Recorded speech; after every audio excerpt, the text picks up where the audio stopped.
வணக்கம். இது நியூஸ் ஃபர்ஸ்டின் மதிய நேர பிரதான செய்தி. உங்களோடு இணைந்து கொள்ளும் நான் டில்ஷாட் தேவதாசன். முதலில் தலைப்புச் செய்திகள். நிறைவேற்று அதிகாரம் கொண்ட ஜனாதிபதி முறைமையை ரத்து செய்ய வேண்டும் என எதிரணி அரசியல் கட்சிகளின் தலைவர்கள் கூட்டாக வலியுறுத்தல். மீரியபெத்த தோட்டத்தில் ஏற்பட்ட மண் சரிவால் இடம்பெயர்ந்த மக்களுக்கான வீடுகளை அமைத்துக் கொடுக்கும் நடவடிக்கை அடுத்த 2 வாரங்களுள் ஆரம்பம். மாத்தளையில் பல்கலைக்கழக மாணவி கொலை செய்யப்பட்ட சம்பவத்தின் சந்தேக நபர் கைது. இனி விரிவான செய்திகள். எதிர்க்கட்சி அரசியல் தலைவர்கள் பலர் கலந்து கொண்டுள்ள ஊடகவியலாளர் மாநாடு பிட்டக்கோட்டையில் நடைபெற்றது.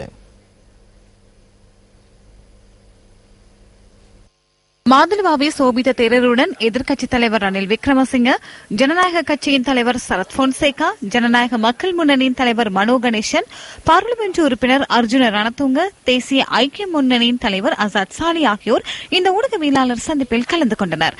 நிறைவேற்று அதிகாரம் கொண்ட ஜனாதிபதி முறைமையை ரத்து செய்வோம் என்ற துணிப்பொருளில் சமூக நீதிக்கான மக்கள் அமைப்பு இந்த ஊடகவியலாளர் சந்திப்பை ஏற்பாடு செய்திருந்தது.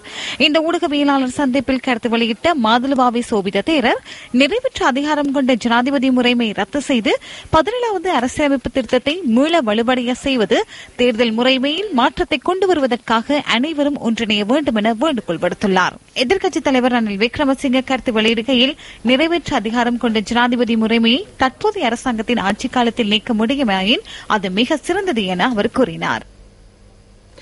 மாத்தளையில் பல்கலைக்கழக மாணவி ஒருவர் கொலை செய்யப்பட்ட சம்பவத்தின் சந்தேக நபர் குற்றப்புலனாய்வு திணைக்களத்தினரால் கைது செய்யப்பட்டுள்ளார்.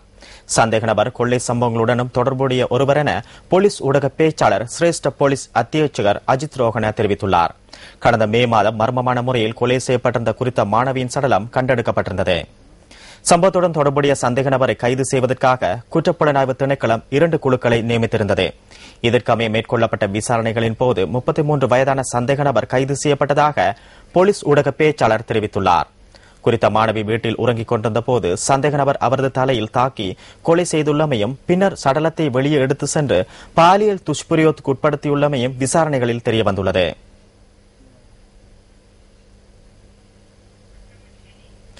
கொஸ்லந்த மீரியபெத்த தோட்டத்தில் ஏற்பட்ட மண் சரிவால் இடம்பெயர்ந்த மக்களுக்கான வீடுகளை அமைத்துக் கொடுக்கும் நடவடிக்கை அடுத்த 2 வாரங்களுக்குள் ஆரம்பிக்கப்படவுள்ளது.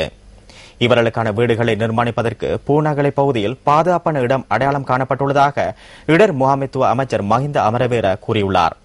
வீடுகளில் நிர்மாண பணிகளுக்கு ராணுவத்தினரின் ஒத்துழைப்பை பெற்றுக் கொள்ள உள்ளதாகவும் அமைச்சர் குறிப்பிட்டுள்ளார். மீரியபெத்த தோட்டத்தில் மண் சரிவால் பாதிக்கப்பட்ட மக்களுக்கு இழப்பீடு வழங்குவதற்கு ஏற்கனவே நடவடிக்கை எடுத்துள்ளதாகவும் இடர் முகாமைத்துவ அமைச்சு தெரிவித்துள்ளது.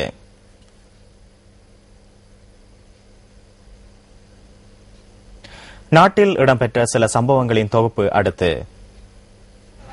கொழும்பு கோட்டை ரயில் நிலையத்துக்கு முன்பாக துண்டு பிரசுரம் விநியோகிக்கும் வேலைத்திட்டம் அத்துரலிய ரத்ன தேரரின் தலைமையில் இன்று இடம்பெற்றது. சர்வாதிகார அதிகாரங்களை இல்லாதொழிப்பது தொடர்பில் எதிர்வரும் 12ஆம் தேதி கொழும்பில் நடைபெறவுள்ள கூட்டம் தொடர்பாக இதன்போது துண்டு பிரசுரங்கள் விநியோகிக்கப்பட்டன. தடுகம சீதுவ பகுதியில் நேற்று முன்தினம் இடம்பெற்ற தாக்குதல் சம்பவத்தில் ஒருவர் உயிரிழந்துள்ளார். நண்பர்கள் இருவருக்கிடையில் ஏற்பட்ட வாயத்தர்க்கம் காரணமாக ஒருவர் ஆயுதத்தினால் தாக்கியுள்ளதாக எமது பிராந்திய செய்தியாளர் குறிப்பிட்டார். இந்த தாக்குதல் சம்பவத்தில் கிம்புலப்பிட்டிய மோலவத்த பகுதியை சேர்ந்த 34 வயதுடைய ஒருவரை உயிரிழந்துள்ளார். கலகா புபுரச வீதியில் முச்சக்கர வண்டியொன்று பள்ளத்தில் விழுந்தமையால் ஒருவர் உயிரிழந்ததுடன் 4 காயமடைந்துள்ளனர். இந்த விபத்தில் பன்வில பகுதியை சேர்ந்த ஒருவரை உயிரிழந்துள்ளார். முச்சக்கர வண்டி கட்டுப்பாட்டை இழந்து சுமார் 200 அடி பள்ளத்தில் வீழ்ந்து விபத்துக்குள்ளாகியுள்ளது. விபத்தில் காயமடைந்தவர்கள் கலகா வைத்தியசாலையில் சிகிச்சை பெற்று வருகின்றனர். மாத்தறையில் நேற்று இடம்பெற்ற நிகழ்வொன்றில் முதலீட்டு ஊக்குவிப்பு அமைச்சர் லக்ஷ்மண் யாப்பா அபேவர்தன நாட்டின் வேலைவாய்ப்பு தொடர்பாக கருத்து தெரிவித்தார்.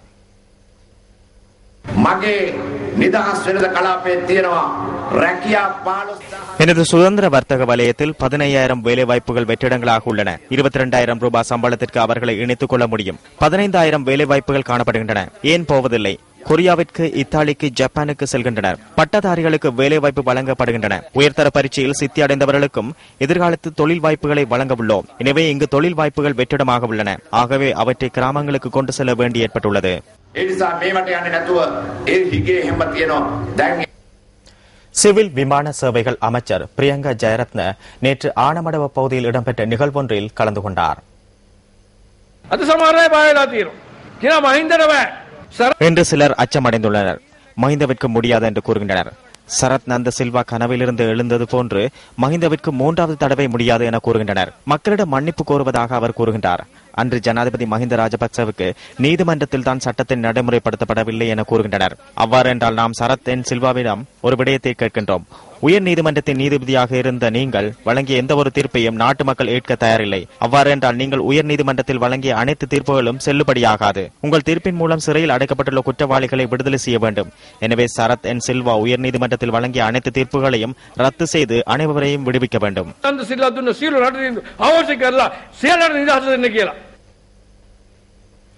இயற்கை வளங்கள் மனிதனின் வாழ்வாதாரத்தை நிலை கொள்ள செய்வது போல மனித செயற்பாடுகள் காரணமாக இயற்கை வளங்கள் மனித வாழ்விற்கு எதிரியாக அமைவதும் மறக்க முடியாத ஒன்றே. யாழ் குடாநாட்டில் முக்கியத்துவம் வாய்ந்த கடல் நீரேரியே தொண்டமனாறு கடல் நீரேரி.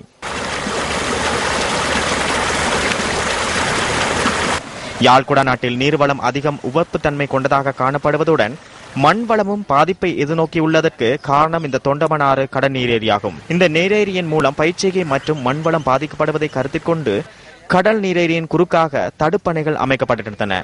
இதன் மூலம் கடல் நீரானது நீரேரியூடாக யாழ்குடாவிற்குள் உட்புகுவது தடை செய்யப்பட்டிருந்தது. இதைவிட மழைக்காலங்களில் அதிகரிக்கும் நீர்மட்டத்தை கட்டுப்படுத்தும் தடுப்பணையாகவும் காணப்பட்டது. எனினும் கடந்த காலங்களில் நிலவி வந்த அசாதாரண சூழ்நிலைகள் காரணமாக தடுப்பணை போதிய பராமரிப்பு இன்மையால் அழிவடைந்தன. ஆயினும் மக்களின் நலனை கருத்தில் கொண்டு இந்த அணைக்கட்டு சில வருடங்களின் முன்னர் நீர்ப்பாசன திணைக்களத்தால் புனரமைக்கப்பட்டது. கடல் தண்ணி ஏறி வயல் அடைஞ்சது, நெல் பயிர். மற்றது மழை இல்லாமல் கிணறுகள் சவரா போச்சு. இடக்காடு உரோட்டால் ஏறி தண்ணி பாயும் மழை வந்தால் கடல் தண்ணி அதுக்கு பிறகுதான் ஒரு கதை உத்தரப்பினம் எல்லா இடம் கதைக்கு வந்து லீக் பண்ணி போகிறதால பயிர்களுக்கும் அழிவு, கிணத்துகளுக்கும் பாதிப்பு இருக்கு. நல்ல தண்ணியாக வாரது இப்போ மாறுது, அந்த காய்ஞ்சு போகிறதால அதில் பாதிப்பு இருக்கு. ஆயினும் இந்த வேலை திட்டத்தில் காணப்பட்ட குறைபாடு காரணமாக தற்போது தடுப்பணையில் நீர் கசிவு ஏற்பட்டுள்ளது. இதன் காரணமாக உவர் நீர் வெளியேறி நன்னீருடன் கலக்கின்றது. இது தொடர்பில் தமக்கு உரிய தீர்வை பெற்றுத்தர வேண்டும் என பிரதேச மக்கள் கோரிக்கை விடுக்கின்றனர். உங்கள் வாழ்க்கை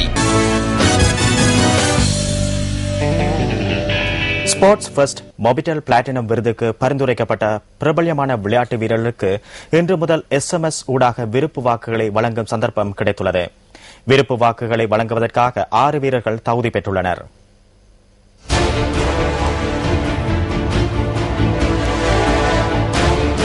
கடந்த மாதம் முழுவதும் ஸ்போர்ட்ஸ் ஃபர்ஸ்ட் மொபிட்டல் பிளாட்டினம் விருது தொடர்பிலான விண்ணப்பங்களை விநியோகிக்கும் வாகன தொடரணி இலங்கை போராகவும் வலம் வந்தது. இதன்போது உங்களுக்கு விருப்பமான பிரபல்யமான விளையாட்டு வீரர்களை பெயரிடுவதற்கான சந்தர்ப்பத்தை நாங்கள் வழங்கியிருந்தோம்.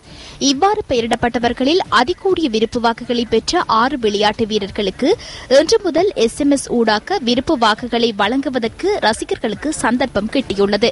இதன் அடிப்படையில் இலக்கம் 1 மஹேல ஜெயவர்தன, இலக்கம் 2 லசித் மாலிங்க, இலக்கம் 3 ஆஞ்சலோ மேத்யூஸ், இலக்கம் 4 DM டில்ஷான், இலக்கம் 5 குமார் சங்கக்கார மற்றும் இலக்கம் 6 மஞ்சு வன்னியாராச்சி. இந்த 6 விளையாட்டு வீரர்களுக்கு SMPA இடைவெளி விளையாட்டு வீரரின் இலக்கத்தை குறிப்பிட்டு 7788க்கு SMS செய்து உங்கள் விருப்ப வாக்குகளை வழங்க முடியும். இவ்வாறு SMS செய்யும் ரசிகர்களில் 3 தலா 1 லட்சம் ரூபாய் பணப்பரிசில் வழங்கப்பட உள்ளது. ஸ்போர்ட்ஸ் ஃபர்ஸ்ட் மொபிட்டல் பிளாட்டினம் விருது வழங்கும் விழா இந்த மாதம் 30ஆம் தேதி ரத்மலானை ஸ்டெயின் கலியகத்தில் இடம்பெறவுள்ளது. இத்துடன் நியூஸ் ஃபர்ஸ்டின் மதிய நேர பிரதான செய்தி நிறைவு பெறுகின்றது. நியூஸ் ஃபர்ஸ்டின் மணித்தியால செய்தியை 2:25 எதிர்பாருங்கள். வணக்கம்.